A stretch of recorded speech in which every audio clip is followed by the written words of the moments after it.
اللہ کسی قوم کو ذلیل و رسوا نہیں کرتا جب تک وہ اللہ کے حکموں کا انکار نہیں کرتی۔ قومیں رسوا اور ذلیل تب ہوتی ہیں جب اللہ کے حکام سے رخ پھیریں اور اعراض کریں، پھر قوموں کو پیس کے رکھ دیا جاتا ہے۔ ماضی کے اندر جو قوموں کو عذاب دیے گئے تھے وہ حصی تھے، اور حضور علیہ الصلوۃ والسلام کے بعد جو عذاب آتے ہیں وہ حصی نہیں ہیں، وہ مانوی ہیں۔ ماضی کے اندر جو قوموں کو عذاب دیے گئے ان پہ پتھر اترے، ان کے اوپر چوہوں کا عذاب آیا، ان کے اوپر مینڈکوں کے عذاب آئے، طوفان آئے، ڈبو دیے گئے، ان کی شکلیں مسخ کر دی گئی، خنزیر اور بندر بنا دیا گیا، مختلف صورتوں میں تبدیل کر دیا گیا۔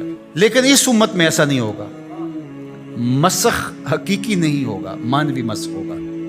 مطلب کیا کہ حقیقی مسخ تو یہ ہے چہرے بدل جائیں، مانوی مسخ ہے چہرے نہ بدل جائیں، سوچ غلط ہو جائے۔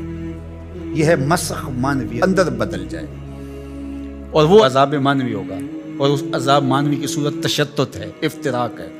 قومیں جب افتراق میں مبتلا ہوتی ہیں تو یہ اللہ تعالیٰ جل شانہ کی ناراضگی کا روپ ہوتا ہے۔ اللہ تعالیٰ جل شانہ جب کسی سے ناراض ہو جاتا ہے تو ایک تو اس قوم سے، سورہ یاسین کا ابتدائیہ دیکھیے، جب حبیب النجار نے آ کے ان 2 فرستادگان کے لیے کہا تھا کہ یہ اللہ کے فرستادہ ہیں اور تم سے مانگتے کچھ نہیں، اور تم ان کو قتل کے درپے ہو گئے ہو، لیکن انہوں نے حبیب نجار کو بھی دھر لیا، اور پھر نتیجہ کیا ہوا کہ ان کو بھی شہید کر دیا، اور جو فرستادگان الہی آئے تھے، پیغمبر آئے تھے، ان کو بھی شہید کر دیا۔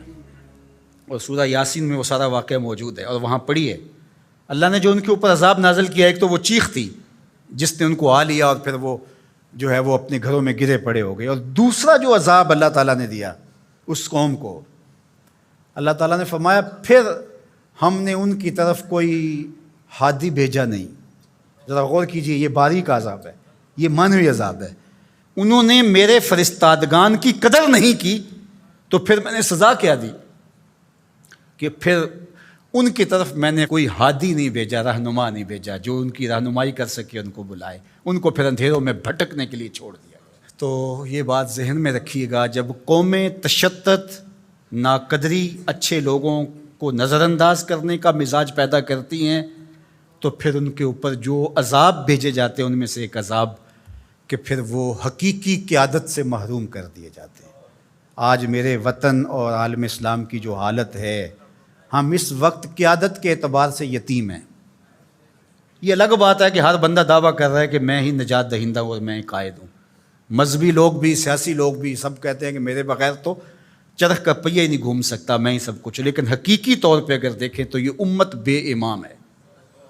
اس وقت ہمارے پاس قیادت کا فقدان ہے، اگرچہ قائدین کی بہتات ہے، لیکن قیادت، حقیقی قیادت جو درد امت کا مداوع کر سکتی ہو، جو ضرورت کی کفیل ہو، وہ قیادت آج ہمارے پاس نہیں ہے۔